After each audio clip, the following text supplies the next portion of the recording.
I've always had a fascination with pens. If someone were to walk into my room and see the vast collections, boxes, cups, and hordes of pens that I have sitting on nearly every surface, they would probably think I was some kind of quality assurance tester, or an avid collector, or more likely something less exciting. The point is, I have a lot of pens, and that mainly stems from the fact that I just like pens. A lot. Starting in my sophomore year of high school, I began writing only in pen. I now hate writing in pencil. I was constantly searching for that perfect writing tool. You know what I mean. The click had to be firm, the ink had to be smooth but not drippy, and the lines had to be very fine but not too fine. But that love of pen started to slowly transition its way into my art as well.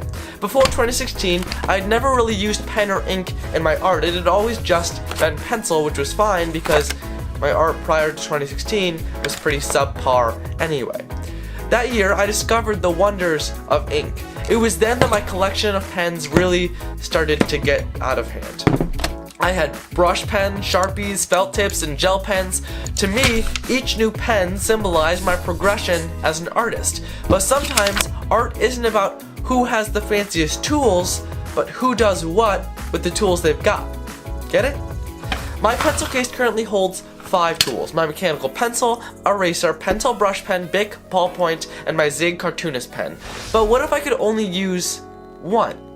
Every pen is different, especially the 3 that I carry around with me everywhere I go. Every pen has its pros and cons, but is there really one pen that is the best? The ballpoint pen was first created in 1888 by John J. Loud, with the hope of creating a pen that was simpler and more versatile than the traditional fountain pen. His pen, however, proved unable to work effectively on paper, so the patent lapsed soon after it was filed.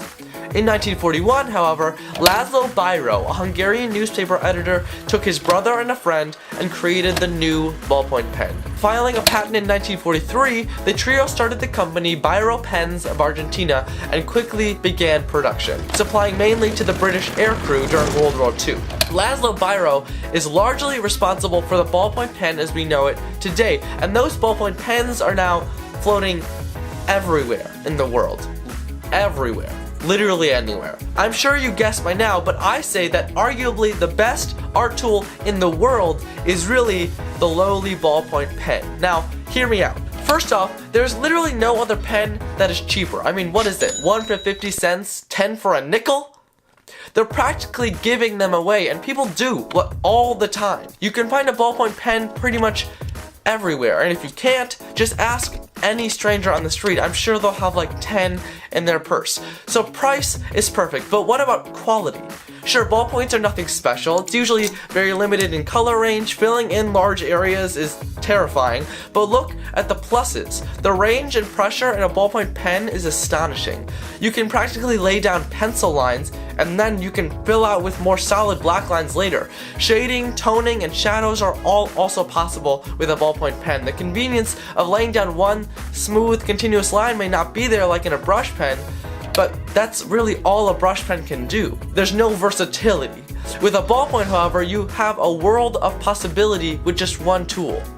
Now that's why the ballpoint pen is the best art tool in the world. At least that's just my opinion.